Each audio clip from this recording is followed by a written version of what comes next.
What is up, indie gamers? This is John Arnhem, your indie detective, and you are here on episode 5 of the Indie Detective Reviews. Sit back, strap in, and get ready for reviews of 3 new indie game titles.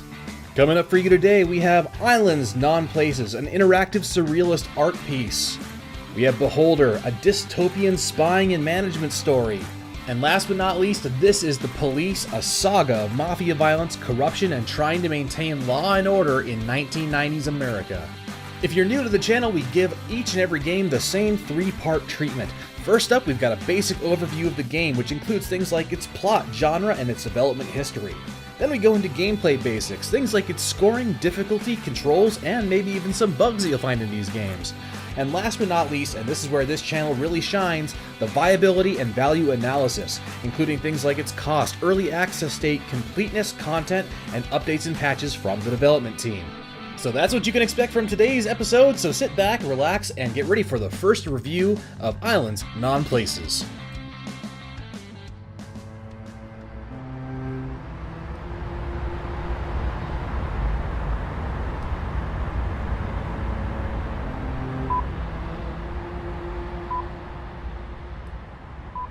This is the first thing you see when you load up Islands Non-Places, and this is going to be a bit of a different thing for this channel because it's not so much of a game as an interactive indie art piece.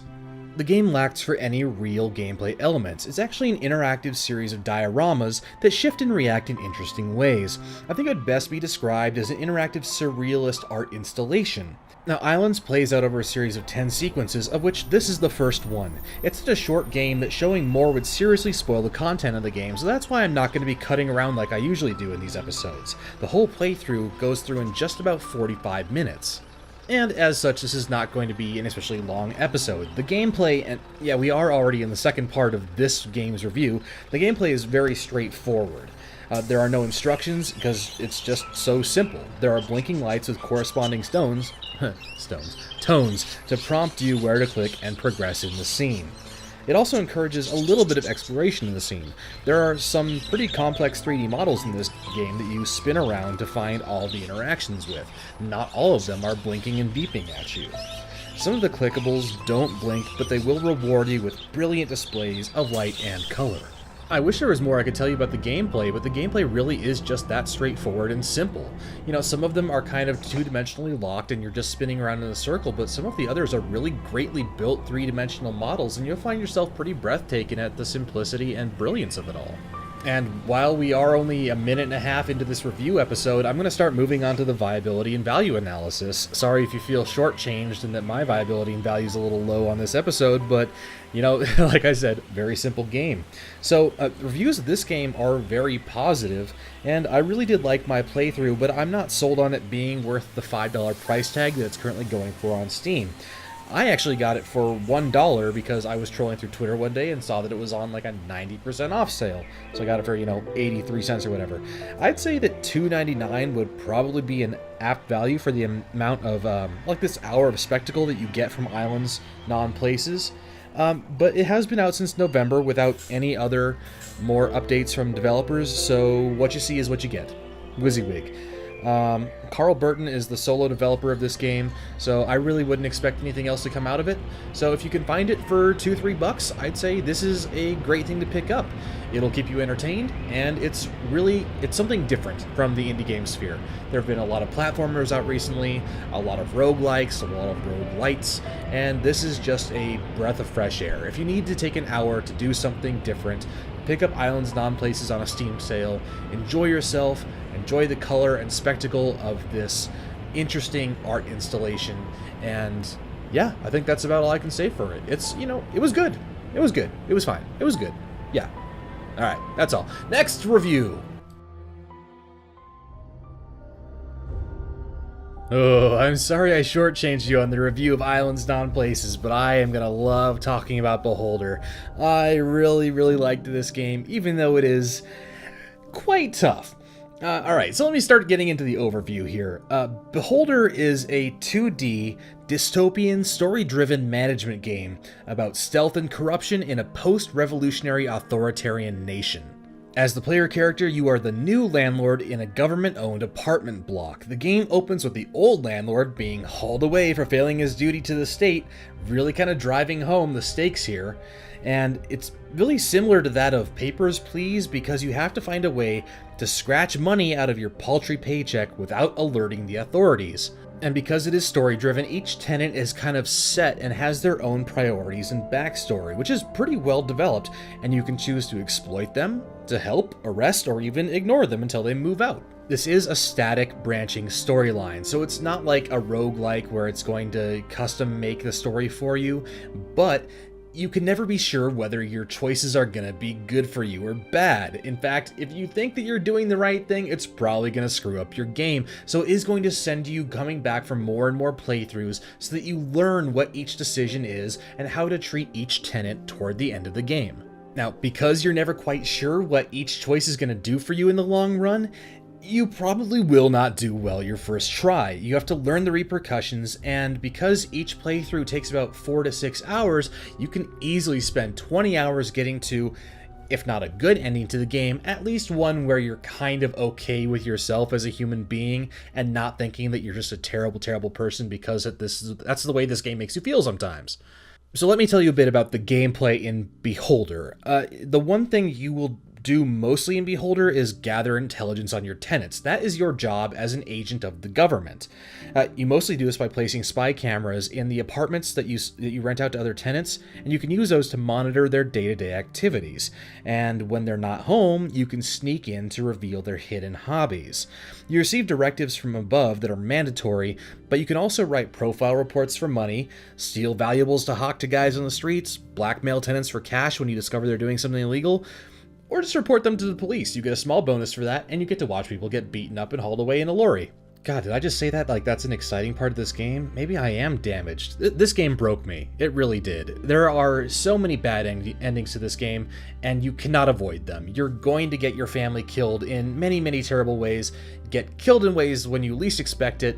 It's really just kind of rough. Okay, back to gameplay. Now, one thing they bring up in the lore early on is that because of some government medical experiments on your person, you never have to sleep, so you can serve the state 24 hours a day, 7 days a week, or, serve your own personal wallet. The main driving force in this game are your expenses, and if you're playing on normal, they pile up fast. You need to exploit every possible avenue of revenue to stay on top. Now, on top of cash, there's also an influence resource that you gain from completing quests, and you use that primarily to buy cameras from the government store, but you can also use it to unlock dialogue options with your tenants, some of which are hidden behind that influence wall, and they can teach you how to better exploit that tenant, or they might be secrets that you can sell back to the government for more money. But really, the player character's all-consuming obsession is keeping their family safe. Although, as a side note, you can actually report them to the government if they're being too much of a burden and you just want to be a shitty person. You want to keep your family safe, and that's really where the parallel gets drawn between this and Papers, Please. Which, by the way, is an excellent indie title if you haven't picked that up. But, your bills will start to pile up, there'll be threats against your life and your family that start to roll in as more and more factions rise and start vying for power in this dystopian country. Sometimes it might even be easier just to have them arrested and put the game to an end, because, like I said, shitty things happen. Okay, well, viability and value next, because this is making me think about how many terrible things I had to do in this game, and it makes me sad. Okay, going on. So, this game launched about 6 months ago and has enjoyed steadily good reviews and sales figures at its $10 price point. $10 for this game really is an excellent price for a pretty good game. It also gives you its original soundtrack downloadable completely for free right as soon as you download the game on Steam, so that adds just a little bit of extra value in my mind. Most of the negative reviews in this game focus on its difficulty. It's permadeath, and it's very easy to accidentally stumble into and get yourself killed in a very dark way. And without spoiling anything, I'll paraphrase another apt review: never assume that you've made the right decision or that your family will be okay. Just don't do it, because you're wrong. If you go into this game expecting gloom, my sole complaint is that sometimes there's a little bit of mediocre English translation. Now, the devs' Warm Lamp Games are Russian, but the localization is, by no means game-breaking. It's actually pretty good. The last point that I'll say here is that the DLC called Blissful Sleep launched just last week and promises basically a whole new campaign. But I haven't played it yet, so that's not part of this review. It's only $4, and if it is as deep as this main campaign, then that is an incredible price. And it has a cat! Look, you've got a cat! You want to have a cat? You can get a cat in the DLC. So my verdict on Beholder, it's a great value at $10 for this challenging, dark story. Just go in expecting failure and you'll be rewarded for even small successes. I recommend this for fans of Papers, Please, This War of Mine, and titles with rich stories and original soundtracks like Bastion or The Flame in the Flood. Pick it up. I really don't think you'll be disappointed. It's definitely one of my favorite titles and a great value at $10. No idea how I got so barbaric.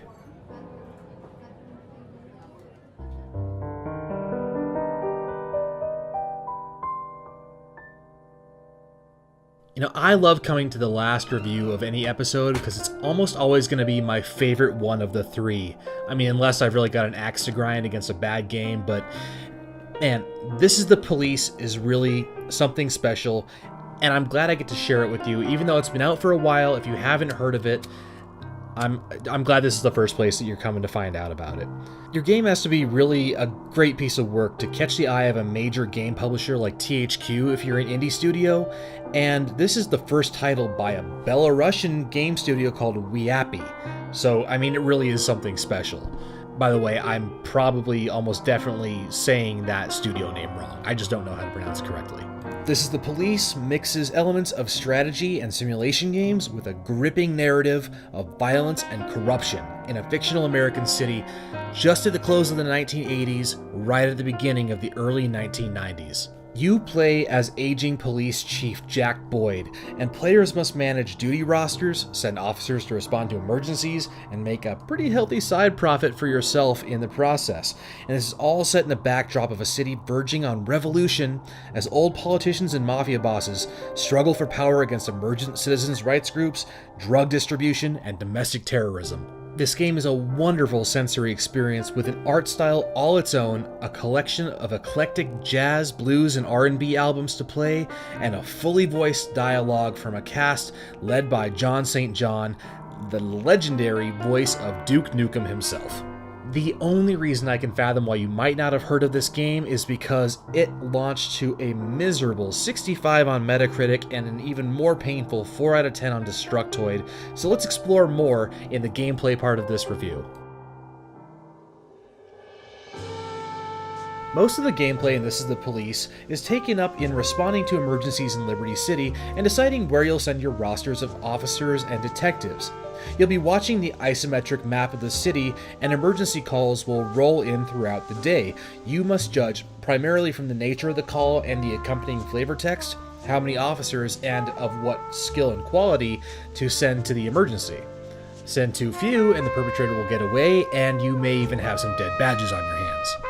And on a related note, the sheer number and variety of these scenarios is staggering. 18 hours of gameplay in, and I've only seen a handful repeat themselves. Detective work is more involved, and you must read witness reports and piece together the crime scene and identify a suspect over several days.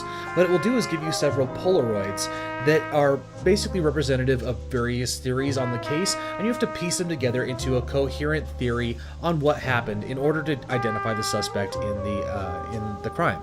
Now, the day-to-day response gameplay does get pretty dull, but it's always interspersed by cutscenes reminding you of the stakes in the main campaign. Primarily, Jack, your player, needs $500,000, and everyone else needs Jack's help and his officer's time. You can, I am told, make things through legitimately, make all that money legitimately through bonuses and police work, but I'm kind of skeptical of that. $500,000 is a lot of money in this game, but instead you can send your officers out to cover up mob activity, strong-arm businesses, and sell contraband that should end up in the evidence lockup, but this is the police. And walking that line between right and wrong is what makes this game really interesting, and kind of like Beholder, even ambiguous seeming choices have consequences further down the line. What drags us down from perfection is the repetition. To really enjoy the daily response gameplay, you have to like the flavor text, but there is a lot of it. Some of it is many paragraphs long, and it can just kind of wear on your psyche and on your eyes. At times it even has the feeling of arbitrarily trying to extend the length of the campaign, in which I'm at 15 hours and counting, so it's already a pretty long campaign. It doesn't need to try to drag it out. Also, while I earlier said that I like the soundtrack you can play, it only gives you roughly 10 at a time, so those will also get kind of repetitive, although you'll find that you liked some tracks more than others. But that right there is the extent of what I didn't like about this game. I really have enjoyed the gameplay so far, especially the creativity and the voice acting, oh my god, is amazing. I'd rate it at least in the high 70s, maybe low 80s, and that sounds like I'm straying into viability and value, so let's move into that part of the review. This is The Police has been retailing on Steam for $15, but it does regularly go on sale for about $10, and that's more than a fair price for the amount of content that you get. Now, as for ongoing viability, I should point out now that the campaign isn't the only playstyle. If you need more police action, WeHappy just added an infinite play mode for free for all 300,000 owners? Yeah, 300,000 owners of this game so far. Just gave it away for free, a huge DLC. And while I don't imagine the devs will compress the gameplay, like the main core campaign, down to please just those few critics who have dragged its score down, I would be happy with a few more music options. I don't see them readily forthcoming, but it would be nice to have them in the game. But overall, I'll say that my verdict, the Indie Detective's verdict, is a thumbs up on value, because I really can't stress how good the story and the voice acting is, and I guess thumbs up on viability, and that's all I really have to say, except for that I highly recommend this title to any fan of good detective stories, like LA Noire. If you like that game, you'll probably love this game.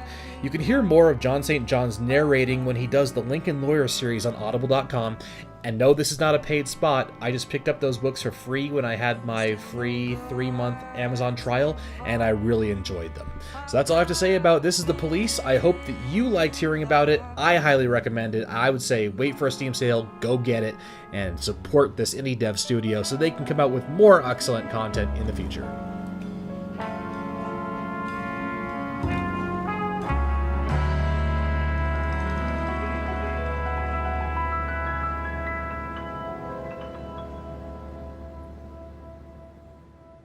Well, gamer guys and gamer gals, that is it for episode 5 of the Indie Detective Reviews. Thanks for stopping by and spending a few minutes with me today to find out about some excellent new indie titles.